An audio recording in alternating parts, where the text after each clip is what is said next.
Bien, hermanos, habiendo considerado ampliamente la doctrina del día del Señor, tanto en el Antiguo Testamento como en el Nuevo Testamento, hemos llegado al último sermón dentro de esta serie de los 10 mandamientos y de manera particular el cuarto mandamiento, en el que trataremos algunos principios para la correcta observancia del día de reposo. En los sermones anteriores hemos visto que Dios ha ordenado al hombre que aparte un día de cada 7 como día de reposo y como día santo. Este mandamiento posee en la Escritura una connotación moral y no simplemente ceremonial. Por eso forma parte del Decálogo, los 10 mandamientos.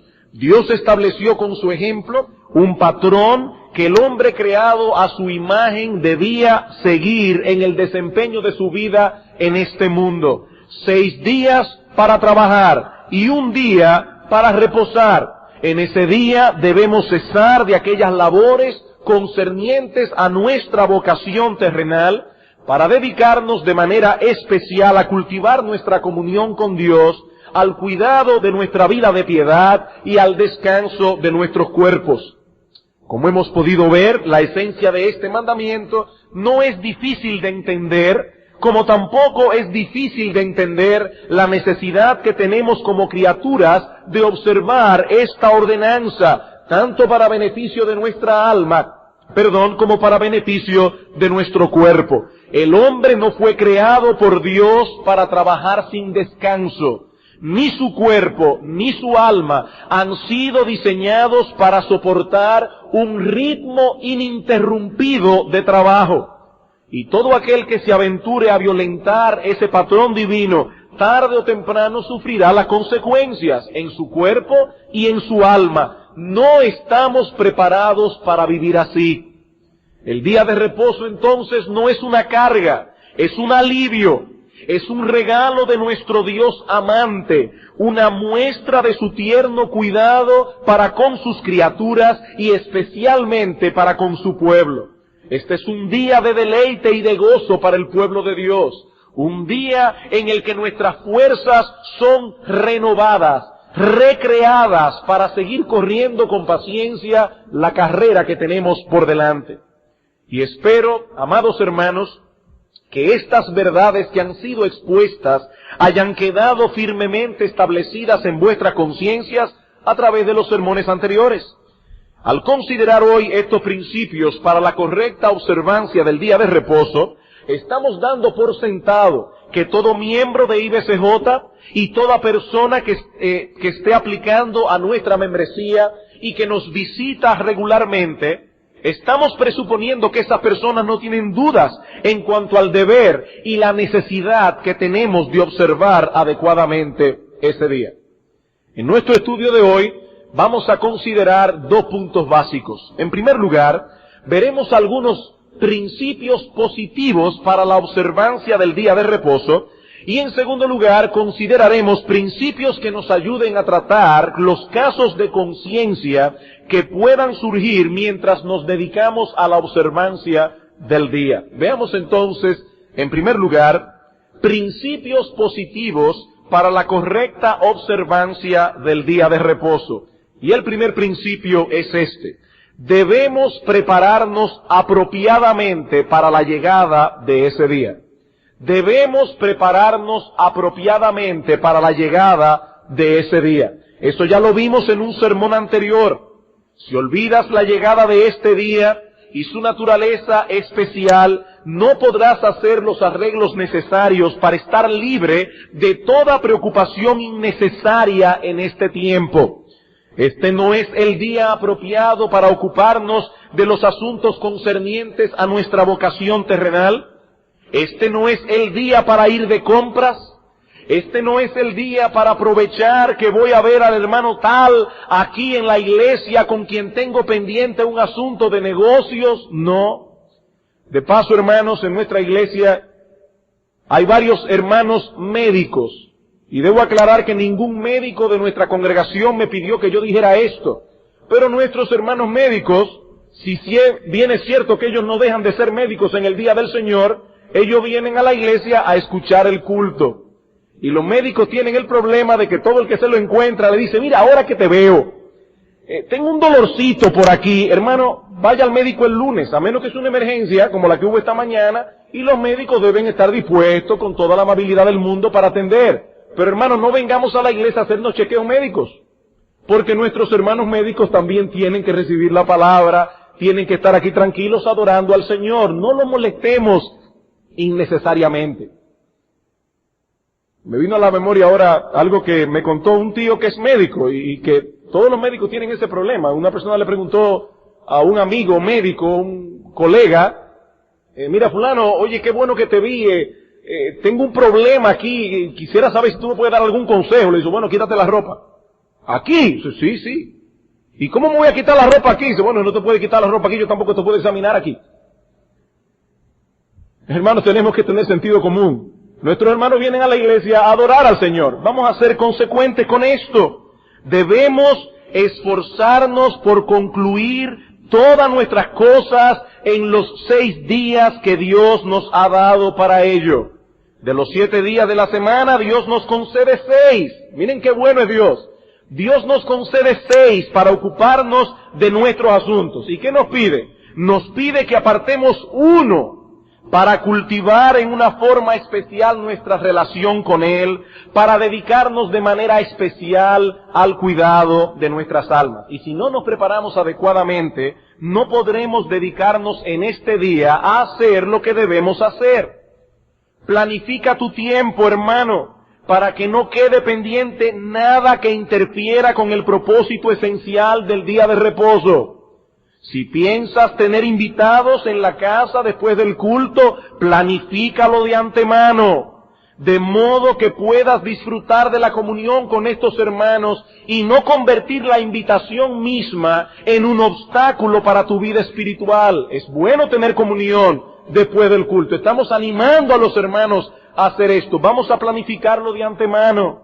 Asegúrate que tienes combustible suficiente en tu vehículo, que tienes un buen libro para leer individualmente y con tus hijos, algunas actividades interesantes y edificantes para hacer con tu familia. Prepárate, mi hermano, para la llegada de este día y verás cómo será un tiempo de deleite para ti y tu familia. Por otro lado, debemos descansar apropiadamente la noche del sábado, de modo que podamos estar despiertos y alertas desde temprano el domingo. No seamos como aquel hombre que mencionábamos hace unos domingos atrás en uno de estos sermones, que disfrutaba enormemente el domingo, porque era el día, decía él, en que podía venir a la iglesia, olvidarse de todo y quedarse dormido en el banco. No, hermanos, este no es el día para eso. Descansemos bien el sábado, para que no le demos a Dios en su día la oveja coja, la oveja manchada.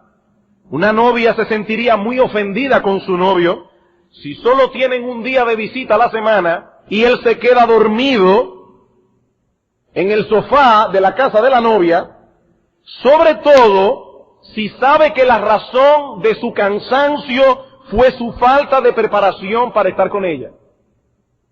Sobre todo si esa novia sabe que su novio está cansado porque se olvidó de la cita y la noche anterior se la pasó hasta las 2 y a las 3 de la mañana hablando con los amigos. Esa novia se sentirá ofendida. Su novio olvidó la cita. Cuidémonos, hermanos, de las actividades a las que nos sometemos durante esas horas de la noche anterior al día de reposo. Y cuidemos a nuestros hijos de eso. Las impresiones que dejemos en nuestro corazón antes de acostarnos influirán de un modo u otro en los pensamientos que tendremos durante el día del Señor. Usemos ese tiempo para preparar adecuadamente nuestro corazón, anticipándonos con gozo, con alegría, con expectación a la llegada de este día. Este es el día, hermanos, en que podremos sin impedimentos tener comunión con aquel a quien ama nuestra alma. Podremos tener comunión con aquellos que al igual que nosotros han sido traídos al reino de la luz. Es el día en que podremos alimentarnos de la palabra de Dios, a través de la exposición de aquellos hombres a quienes Dios ha llamado y cualificado para hacer esa tarea. En otras palabras, este es el día en que disfrutamos de un anticipo de lo que va a ser nuestra vida en el cielo. Vamos a venir a la iglesia con un corazón preparado. Acuérdate del día de reposo para santificarlo. En segundo lugar, segundo principio, debemos mantener fresco en nuestra memoria la naturaleza esencial de este día. Debemos mantener fresco en nuestra memoria la naturaleza esencial de este día. Queridos hermanos, antes de preguntar cuáles son aquellas cosas que están prohibidas durante el día de reposo, debemos comenzar estableciendo más bien cuáles son aquellas cosas que los cristianos estamos llamados a hacer en este día. Si queremos observar correctamente el día de reposo, mantengamos fresco en nuestra memoria la naturaleza especial de este día. ¿Y cuál es esa naturaleza? Bueno, en primer lugar, se trata de un día santo. Se trata de un día santo. A través de toda la Escritura vemos que Dios santificó este día. Lo separó de ese modo para su uso especial. Pero más aún, lo constituyó como un vehículo de santificación para su pueblo. Moisés nos dice en el Génesis capítulo 2 que Dios bendijo el día de reposo y lo santificó. Lo apartó para él y lo invistió de su favor. Dios bendijo el día de reposo. Y no olviden, hermanos, que las bendiciones que Dios pronuncia tienen el poder de impartir el favor que prometen. ¿Qué quiero decir con esto? Bueno, Dios bendijo a Abraham y le prometió una simiente tan numerosa como las estrellas del cielo y como la arena del mar. Y aunque Abraham tenía casi 100 años y su esposa tenía 90 y era estéril, su descendencia física y espiritual ha sido numerosísima. ¿Por qué? Porque la boca de Jehová pronunció esa bendición. Al bendecir el día de reposo, Dios estaba invistiéndolo con una promesa de prosperidad, tanto física como espiritual, para todos aquellos que observan esta ordenanza adecuadamente. Isaías capítulo 58. Isaías capítulo 58. Ya estudiamos este texto en una ocasión anterior, más ampliamente, me voy a limitar a citarlo. Isaías capítulo 58, versículo 13 y 14.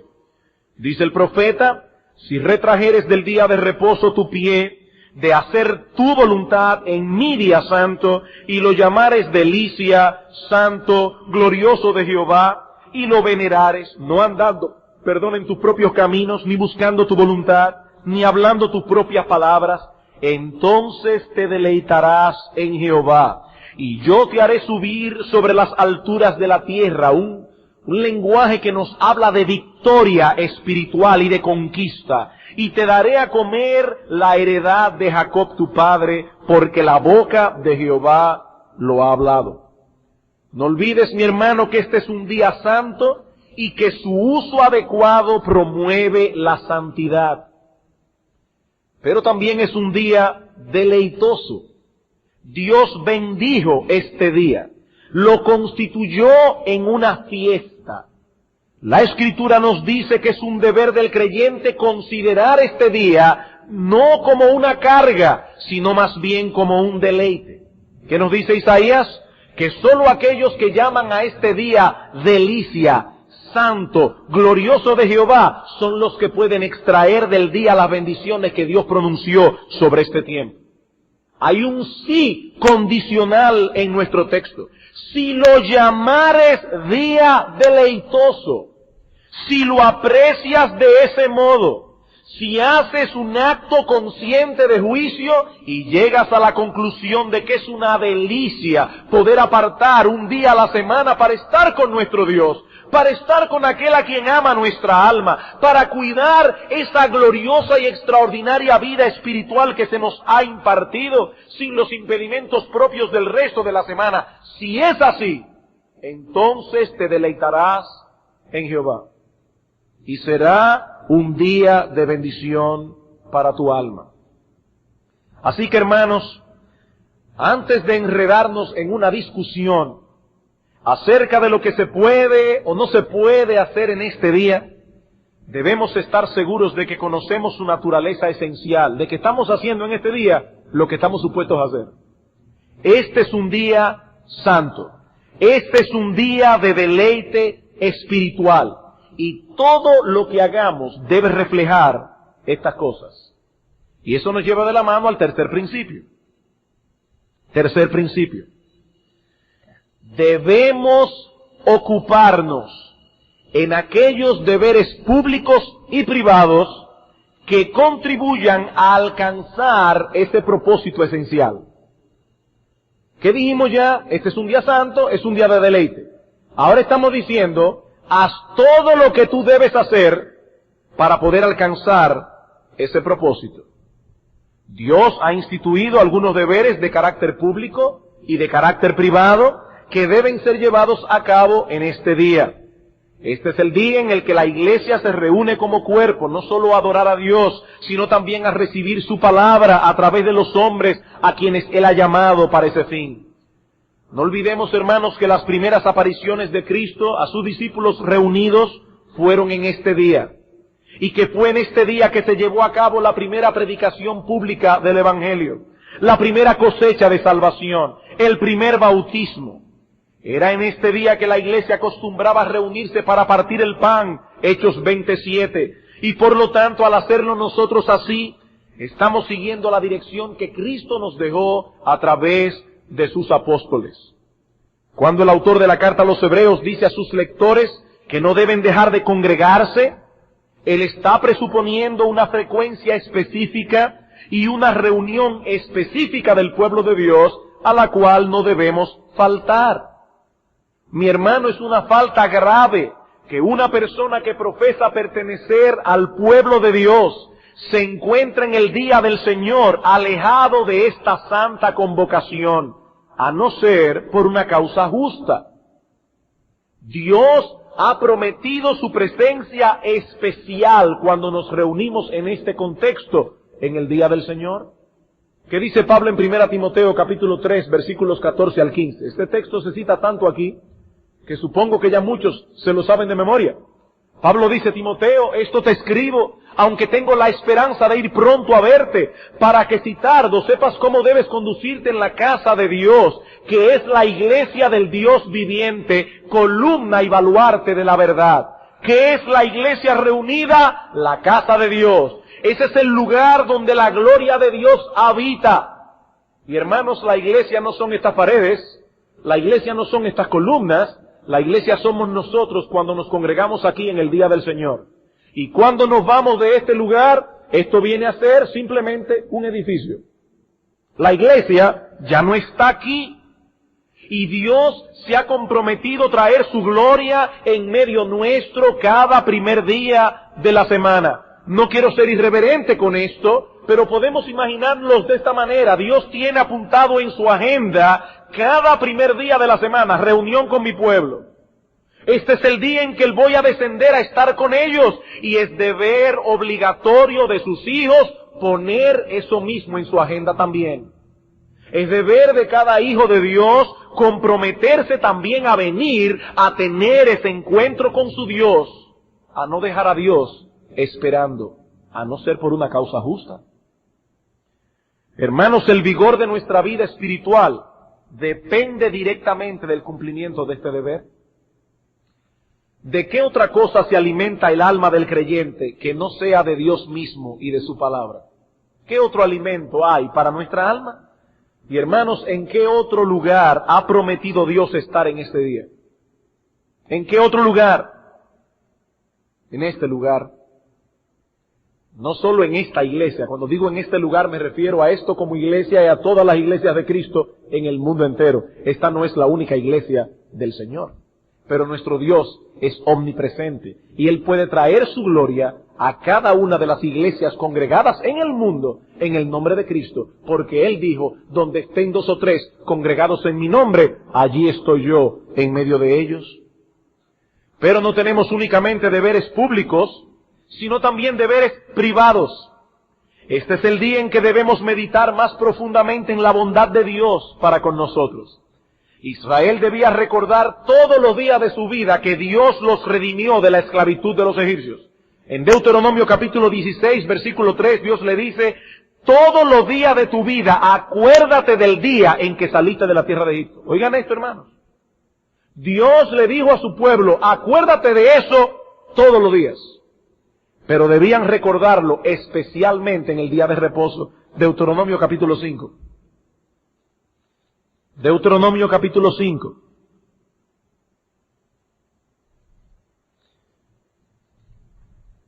Versículo 15. Nos encontramos aquí cuando el Señor repite al pueblo a punto de entrar en la tierra los 10 mandamientos. En el versículo 12, guardarás el día de reposo para santificarlo. Y sigue hablando del día de reposo. Y ahora en el versículo 15 dice: acuérdate que fuiste siervo en tierra de Egipto, y que Jehová tu Dios te sacó de allá con mano fuerte y brazo extendido, por lo cual Jehová tu Dios te ha mandado que guardes el día de reposo. Todos los días debes recordar que fuiste libertado por la mano poderosa de Dios, pero especialmente en este día. Hermanos, una vez más, repetimos que este no es el día para meditar en nuestros problemas financieros. Ya tenemos suficiente de eso en el resto de la semana. Este no es el día para eso. Nuestros pensamientos deben ser traídos cautivos a la obediencia a Cristo. No es traer el cuerpo a la iglesia. Es traer el cuerpo, el alma, la mente y llevarla así, guardando el día de reposo cuando estemos en nuestras casas. No es guardar el día de reposo externamente, es guardarlo de corazón. En este día recordamos y meditamos con gozo en la victoria que Cristo obtuvo sobre la muerte y en la misericordia divina que nos hace partícipe de esa victoria por pura gracia. En este día nos acordamos también que vendremos a la iglesia a escuchar la palabra de Dios. Y por tanto oraremos fervientemente al Señor desde temprano en la mañana por ese pobre mortal que tiene a su cargo la solemne tarea de exponer al pueblo de Dios la palabra de Dios. Oraremos también fervientemente por nosotros mismos, reconociendo que hay en nosotros un pecado remanente que se resiste a prestar atención a esa palabra santa y que aún se resiste aún más a obedecerla. Oraremos por el predicador, pero oraremos también por la iglesia, que Dios les conceda un espíritu receptivo a nuestros hermanos, que Dios elimine los prejuicios que impidan que la palabra predicada encuentre cabida en nuestros corazones. Oraremos por aquellos que estarán de visita en medio nuestro y que no han sido aún partícipes de la gracia salvadora de Dios. Rogaremos por sus almas, que Dios tenga misericordia de ellos en este día, así como la tuvo de nosotros en el pasado. El día de reposo, por otra parte, no solo es una institución individual, es una institución familiar. Envuelve a todos aquellos que están a nuestro cuidado. Éxodo capítulo 20, versículo 10. Éxodo capítulo 20, versículo 10. El día de reposo es una institución familiar. Y por lo tanto, dentro de esos deberes, también están los deberes que tenemos para con nuestra familia. Dice en Éxodo capítulo 20, versículo 10, el séptimo día es reposo para Jehová tu Dios. No hagas en él obra alguna tú, ni tu hijo, ni tu hija, ni tu siervo, ni tu criado, ni tu bestia, ni tu extranjero que está dentro de tus puertas. Y hermanos, cuando nosotros pensamos en el día de reposo como una institución familiar, veremos que hay ciertas cosas que nosotros debemos hacer en este día para que sea provechoso para nuestros hijos. No olvidemos que Satanás está en acción antes, durante y después que nosotros venimos a la iglesia. Antes nos indispone para que no vengamos. Y pasan 1000 cosas para que nosotros no vengamos a la iglesia. Y si no puede hacernos desistir, tratará que no vengamos preparados. Y luego, durante el servicio de adoración, intentará alejar nuestros pensamientos de este lugar. Y después que el servicio concluya, tratará de arrancarnos la palabra que fue sembrada.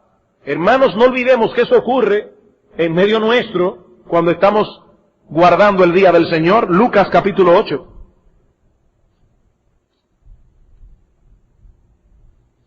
Lucas capítulo 8.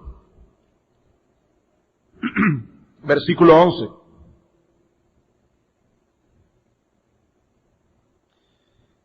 Dice el Señor, esta es pues la parábola del sembrador, la explicación. La semilla es la palabra de Dios. Los de junto al camino son los que oyen, y luego viene el diablo y quita de su corazón la palabra para que no crean y se salven. El pastor Eric Gómez dio una buena meditación hace unos domingos atrás en la escuela dominical acerca de esta parábola del sembrador. No tenemos que ampliarla. Pero hermanos, cuando lleguemos a nuestros hogares, procuremos que Satanás no haga eso en el alma de nuestros hijos. Conversemos con ellos de lo que ha sido predicado. Expliquemos sus dudas. Recalquemos aquellas aplicaciones pastorales que tú sabes que son pertinentes para la vida de tus hijos. Esta es una institución familiar. Este es el día también en que procuraremos, en la medida de nuestras posibilidades, de socorrer al afligido, de alentar al desalentado, de visitar al enfermo, de estimularnos al amor y a las buenas obras, de tener conversaciones edificantes. Este es el día para todo eso. ¿Cómo podemos ver? Si hacemos en el día de reposo lo que Dios espera que hagamos, no tendremos mucho tiempo para que surjan situaciones conflictivas. No habrá mucho tiempo. Dediquémonos a hacer lo que tenemos que hacer. Pero sabemos que en algún momento algunos conflictos pueden surgir. Y en medio de ellos los cristianos se preguntan, ¿debo o no debo hacer esto en el día del Señor? Bueno, eso nos lleva a nuestro segundo encabezado. Ya vimos en primer lugar principios positivos para la correcta observancia del día de reposo. Veamos ahora en segundo lugar principios para tratar casos de conciencia mientras observamos el día de reposo. Principios para tratar casos de conciencia mientras observamos el día de reposo. Al hablar de casos de conciencia, nos referimos a aquellas situaciones en las cuales los cristianos no saben qué hacer mientras se empeñan en transitar por la senda de la obediencia a los preceptos de Dios. Debo decir, hermanos, que hay casos de conciencia con los 10 mandamientos del Decálogo, no solamente con el día de reposo. Pero este es el tema que estamos tratando aquí. Tal vez se trata de un área gris, uno de esos casos que hay que tratar individualmente, tomando en cuenta los elementos involucrados en esa situación particular, tomando en cuenta ciertos principios generales de la palabra de Dios. El asunto es que la conciencia de esa persona no posee información suficiente para seguir un camino o seguir otro. Y es acerca de estas cosas que vamos a hablar en este encabezado. Ahora bien, yo espero no desilusionar a nadie al tratar con este punto. ¿Y por qué yo digo esto? Bueno, porque puede ser que algunos estén esperando que en este sermón nosotros daremos una lista de cosas conflictivas. Y luego procederemos a colocar todos los ingredientes de esa lista en su categoría respectiva. Esto se puede, esto no se puede. Esto se puede, esto no se puede. Esto se puede, esto no se puede. Sin embargo, vemos que esa no es la forma como la Biblia trata con este asunto. Hay cosas que están muy claras en las Escrituras con respecto al día de reposo. Cosas que no son negociables. Hay otras que deben ser tratadas a la luz de principios generales. Y por lo tanto, el camino más seguro de tratar con estos casos de conciencia no es traer una lista. El camino más seguro es hacer lo que la Biblia hace, traer principios generales. Estos principios serán de gran utilidad para aquellos que aman al Señor, para aquellos que desean hacer su voluntad, para aquellos que se preocupan en agradar a su Señor. Para aquel que no tiene esta preocupación, para aquel que no ama al Señor, para aquel que no tiene interés en agradarle, estos principios le sonarán a quisquillosería. Son dos perspectivas muy diferentes. Oye, pero esta gente si le gusta buscar las 5 patas al gato. ¿Por qué se afanan tanto con este asunto del cuarto mandamiento? Yo prefiero no complicarme la vida y no me hago tantas preguntas. Esa forma de pensar revela un descuido condenable en lo que respecta a nuestra relación con Dios. Cuando amamos a alguien nos esforzamos por agradarle. Máxime cuando se trata de alguien a quien le debemos mucho. Y en este caso no se trata de alguien a quien le debemos mucho. Se trata de alguien a quien le debemos todo.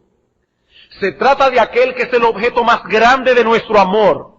Aquel a quien le debemos todo, tanto en el sentido físico como en el sentido espiritual. Ese cuidado que manifiesta el hombre piadoso de obedecer a Dios aún en los más mínimos detalles, hermanos, eso no es legalismo, eso no es quisquillosería, eso es amor a Dios. El que me ama guardará mis mandamientos, dice Cristo. No es quisquillosería, no es legalismo, es amor a Dios. Y no solo amor a Dios, es un asunto de fe. Es un asunto de fe. Si confiamos en Dios, vamos a desear hacer su voluntad porque sabemos que su voluntad no solo es santa, sino también buena. La voluntad de Dios es santa, pero es buena. Lo mejor que nos puede pasar es que nosotros podamos andar en la senda de la voluntad de Dios. Porque la ley de Dios es buena, es santa y es agradable. Con esto en mente, ahora nos preguntamos, ¿qué podemos hacer cuando nos topamos con asuntos espinosos relacionados con el cuarto mandamiento, con el día del Señor? Primer principio. Juzga las cosas oscuras a la luz de aquellas que están claras. Juzga las cosas oscuras a la luz de aquellas que están claras. Hermanos, ¿qué se nos ordena claramente en el cuarto mandamiento? Claro como la luz del día. Que el día de reposo debemos dedicarlo preeminentemente a la adoración a Dios, al cuidado de nuestras almas y al reposo de nuestro cuerpo. Repito, eso está claro como la luz del día. Está claro que debemos poner a un lado nuestras labores cotidianas. Está claro que debemos velar porque nuestros hijos hagan lo mismo. Está claro que debemos hacer lo mismo con los siervos que están bajo nuestra autoridad.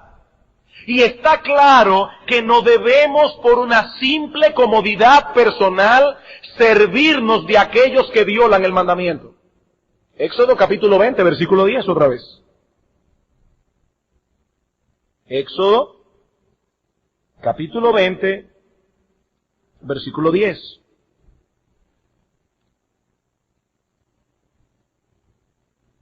Mas el séptimo día es reposo para Jehová tu Dios.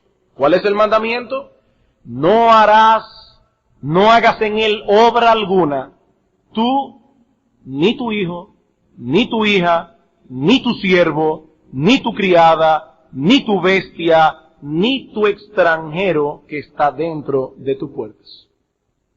No te sirvas del extranjero que está dentro de tus puertas, que viola el día del Señor. No te sirvas de él. Debes hacer todo lo que esté a tu alcance para que otros no trabajen sin necesidad en el día de reposo. Este principio es ilustrado en la historia bíblica cuando en el tiempo de Nehemías las puertas de la ciudad debieron ser cerradas porque habían mercaderes que venían en el día de reposo para vender sus mercancías al pueblo de Dios. Y Nehemías cerró las puertas de la ciudad. No lo vamos a buscar, eso está en Nehemías capítulo 13, versículos 15 al 22. Y si bien nosotros no podemos hacer lo que hizo Nehemías en su tiempo, que cerró las puertas de la ciudad porque él era el gobernador, Israel era una teocracia, nosotros no estamos en esa situación aquí, vivimos en República Dominicana. Pero sí podemos y debemos aplicar el principio que él aplicó. En Israel los extranjeros eran minoría. En el caso nuestro, nosotros somos la minoría. Allá los extranjeros eran la minoría, aquí nosotros somos la minoría. En medio de una sociedad secularizada, donde los mandamientos de Dios no importan en absoluto. Obviamente no tenemos a la mano los recursos necesarios para que todos los negocios cierren en domingo. No podemos hacerlo, no tenemos los recursos. Nehemías sí tenía los recursos y los aplicó. Nosotros no los tenemos. Pero eso no elimina, hermanos, el peso del mandamiento. Si los extranjeros, aquellos que están fuera del reino de Dios, aquellos que no conocen a Dios, violan el mandamiento, y nosotros nos servimos de ellos, los estamos estimulando a que lo sigan violando. Nosotros no debemos estimular a otros a pecar. Ese es un claro principio que encontramos no solo en Éxodo 20, en toda la Biblia. ¿Qué dice Pablo a las hermanas en 1 Timoteo capítulo 2, versículo 9? Dice a las hermanas, en el contexto de su venida a la iglesia, y en todo contexto, pero de manera particular en la iglesia, que se vistan con pudor y modestia, no con peinados ostentosos de oro y vestidos costosos. ¿Por qué Pablo da este mandamiento? Por el principio que el Señor Jesucristo enseña en Mateo capítulo 5, si tu ojo te es ocasión de caer, sácatelo. Pero ahora Pablo dice a las mujeres, no seas tú ocasión para que el hombre caiga.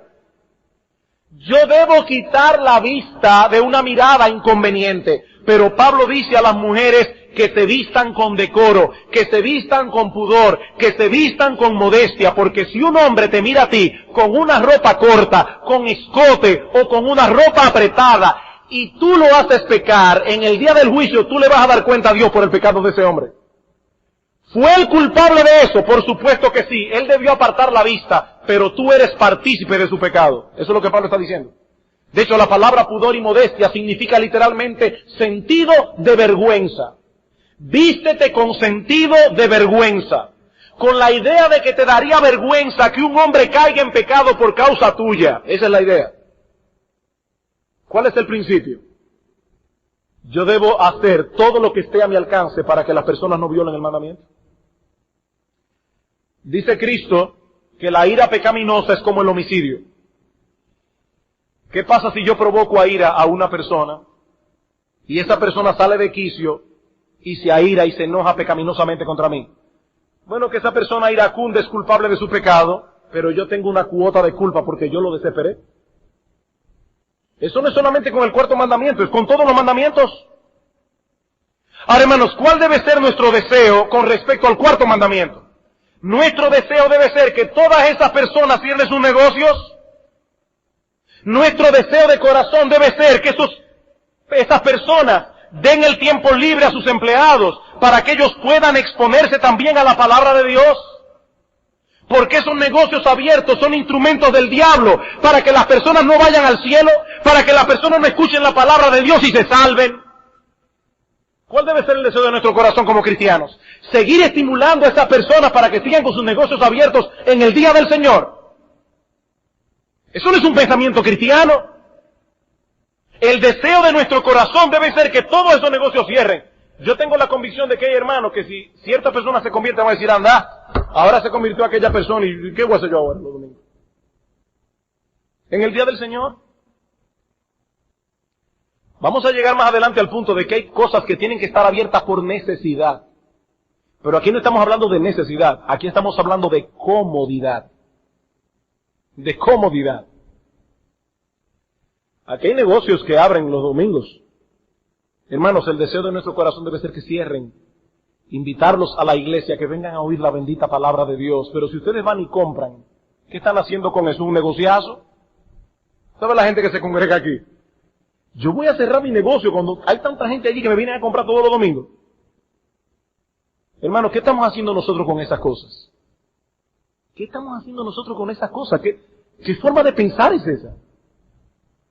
Cuando la mayor preocupación de nuestras vidas y de nuestras almas es la salvación de los perdidos. Ahora bien, hasta aquí lo que está claro en las Escrituras. Sin embargo, cuando el Señor dice no harás obra alguna,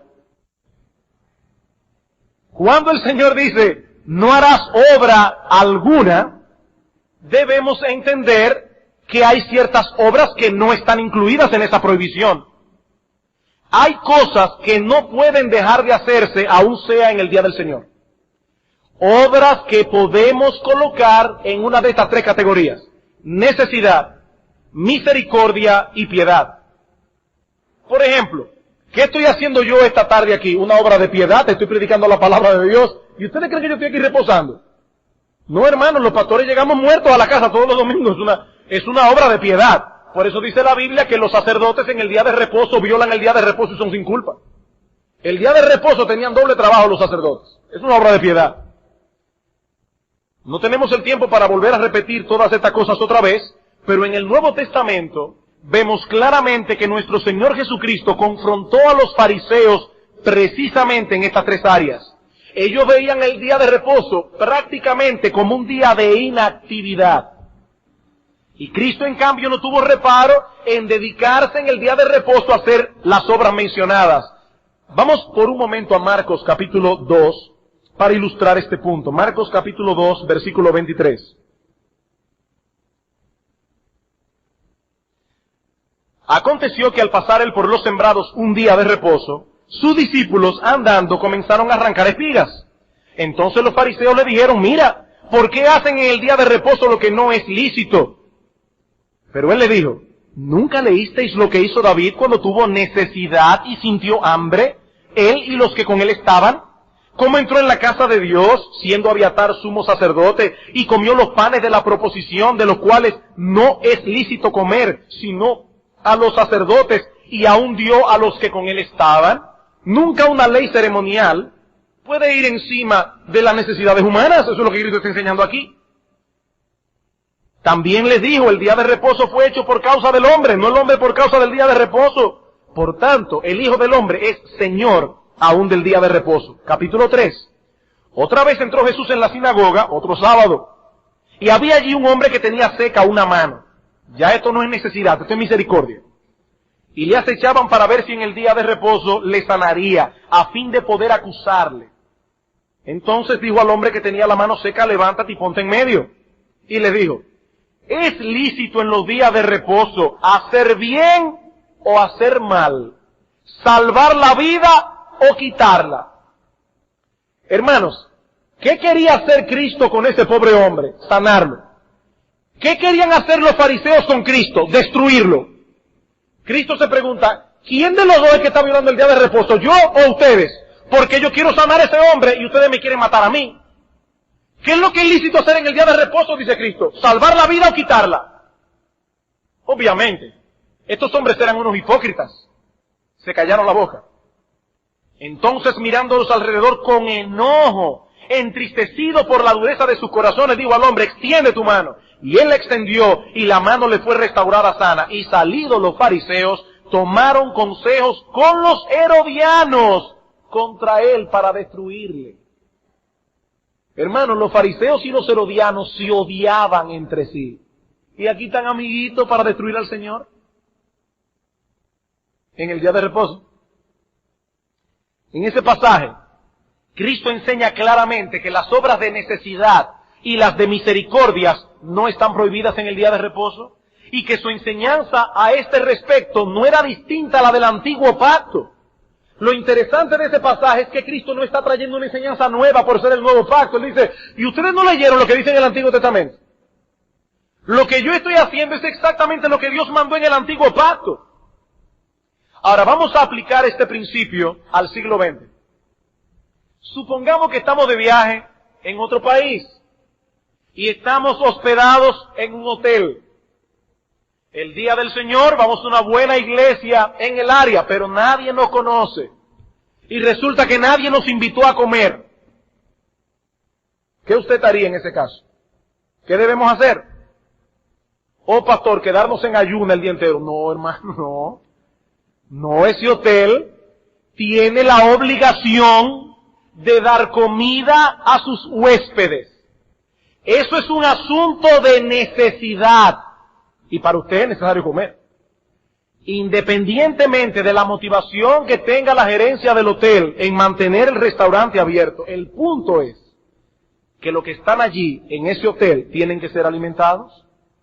Para ese creyente servirse de ese hotel o de estos establecimientos de comida que abundan en las carreteras en Estados Unidos, y usted está en el medio de la nada, es un asunto de necesidad, no de comodidad. De repente llegan un grupo de norteamericanos a la iglesia, que no estábamos esperando. Ay, mire hermano fulano, nosotros necesitamos que usted coja 5, 10 de esta persona y se la lleve para su casa para mostrarle hospitalidad. Bueno, mire pastor, mi esposa es el lunes que va al supermercado. En mi casa hay comida cuanto para mí y mis 2 hijos. Es un asunto de necesidad. ¿Qué usted va a hacer? Es un asunto de necesidad. Mi esposa se sintió mal en el camino a casa después del culto, le bajó el azúcar y tiene necesidad de tomarse un refresco. ¿Qué vamos a hacer? Aplicar el principio de la necesidad. Es por eso, hermanos, que debemos tener mucho cuidado al juzgar a otros, porque no conocemos las circunstancias que pueden haber movido a un hermano a hacer esto o aquello en el día del Señor. Y si nosotros tomamos el rábano por las hojas, en otras palabras, si comenzamos a aplicar estos principios mal aplicados, nos convertiremos en personas hipercríticas y comenzaremos a juzgar a medio mundo. Que cada cual se cuestione a sí mismo. ¿Es esto una verdadera necesidad? ¿O se trata simplemente de comodidad? O lo que es peor, falta de planificación. Falta de planificación. Los hermanos que van a las matas los domingos, a Yabonico, seguramente tienen que detenerse en una gasolinera a echar gasolina, porque pocos vehículos tienen suficiente espacio en el tanque para ir y venir sin escala. Es un asunto de necesidad. Lo mismo podemos decir de aquellos cuyos trabajos no pueden dejar de hacerse en el día del Señor. Ya mencionamos algunos casos anteriormente. Los médicos, las enfermeras, los policías. Los ladrones nos dicen, bueno, hoy es el día del Señor, vamos a reposar. No, hermano, yo sigo robando igualito. Hay trabajo que no se puede dejar de hacer. Pero aún hay casos donde el individuo ni es médico, ni es enfermero, ni es policía. Y sin embargo, se presentó una situación extraordinaria que requiere de su servicio en un momento dado en el día del Señor. Son casos excepcionales. Ahora, esos casos, hermanos, no eliminan el principio general de las Escrituras. ¿Y cuál es el principio general? Dios no quiere que nos ocupemos de nuestras labores cotidianas en el día del Señor. Dios no quiere que nos sirvamos de aquellos que violan el día del Señor. Ese es el principio. Si hay una necesidad real, esa necesidad debe ser resuelta con los recursos lícitos que tenemos a la mano. La vida humana debe ser protegida. Pastor, pero a veces se dan casos en que no es fácil determinar si se trata de una necesidad o no. Sí, eso es cierto, pero esos casos también serán excepcionales. Esos casos también serán excepcionales.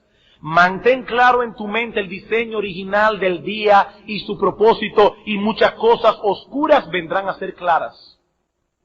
Haz lo que debes hacer en el día de reposo y no habrá mucho tiempo disponible para los casos de conciencia. Faltan 3 principios que lo voy a ver rápidamente, hermanos. Segundo principio. Ora a Dios que incremente tu discernimiento, de modo que puedas aplicar los principios generales de la palabra en tu situación particular. Ora a Dios que incremente tu discernimiento. Filipenses capítulo 1, versículos 9 al 11.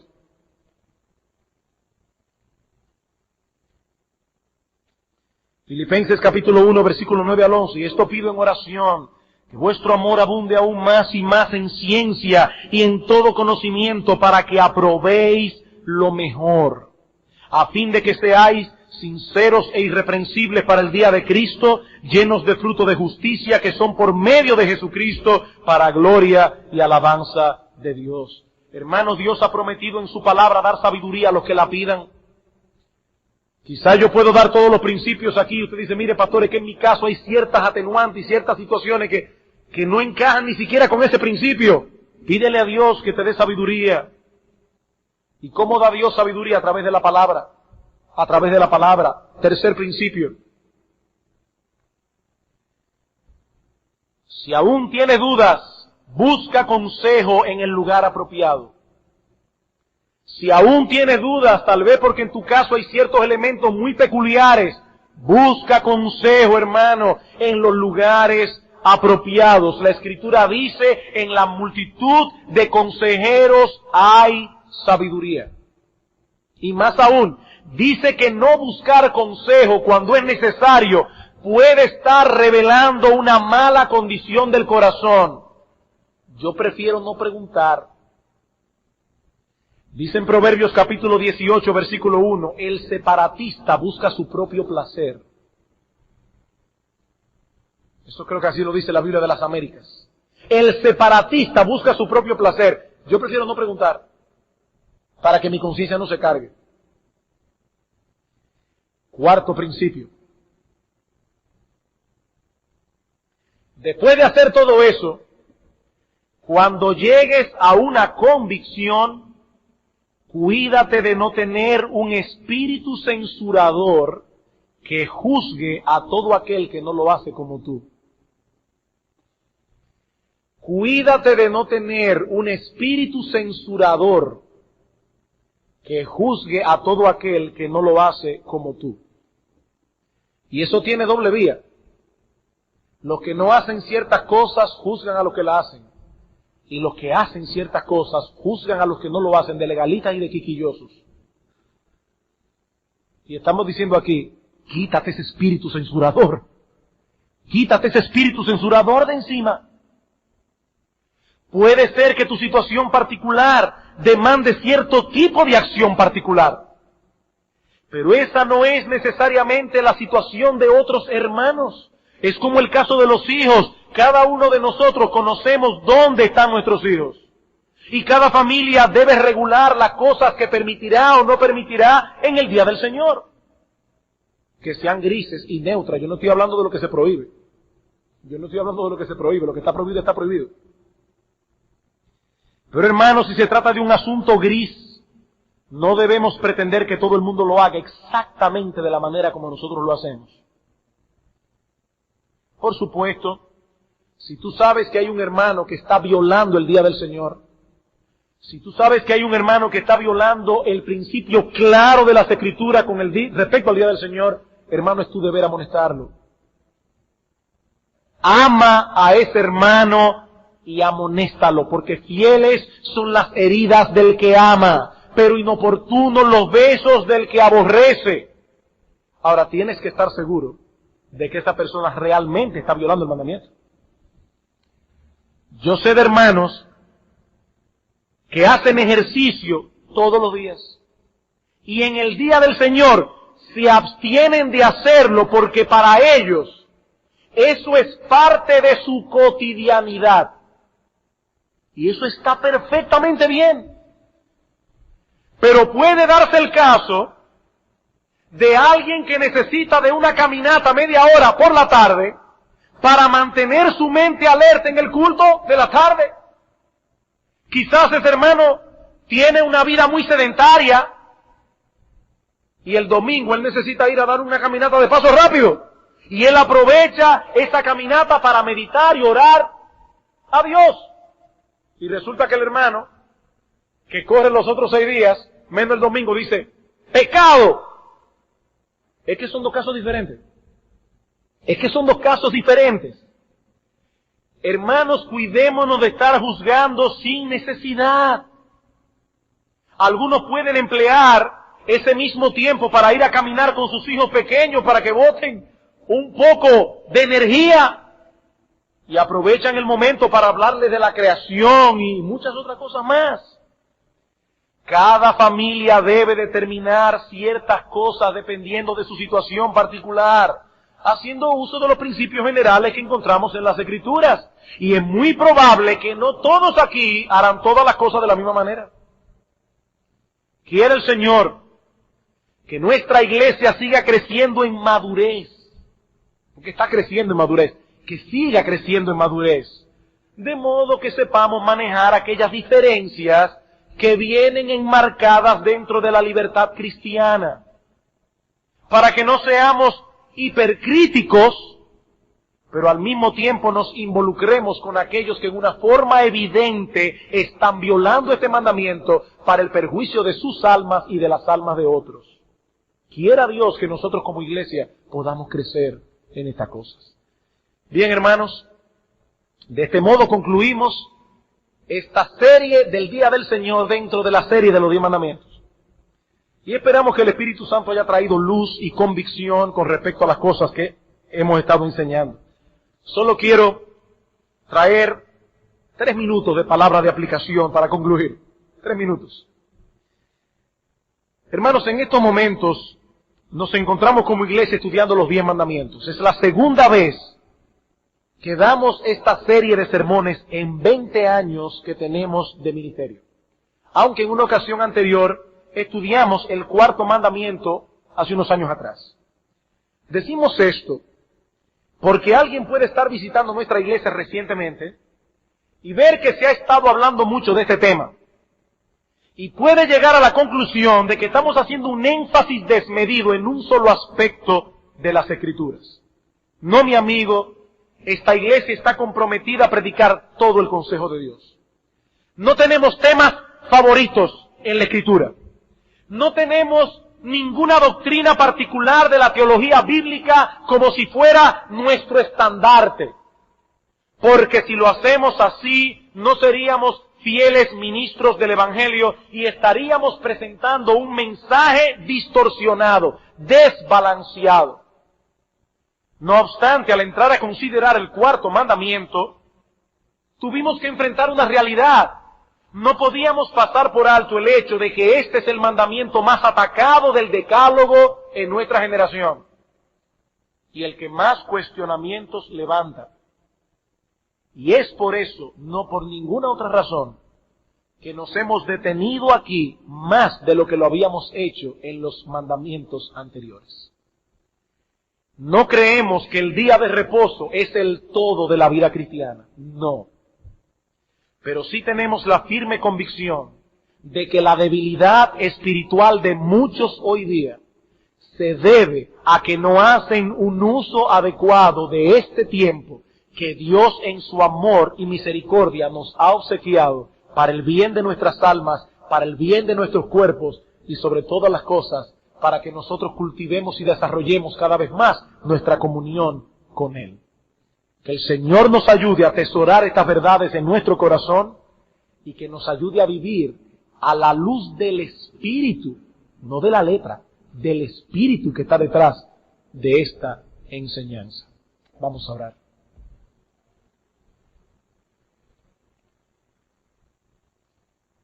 Tu palabra, oh bendito Señor, ha sido expuesta.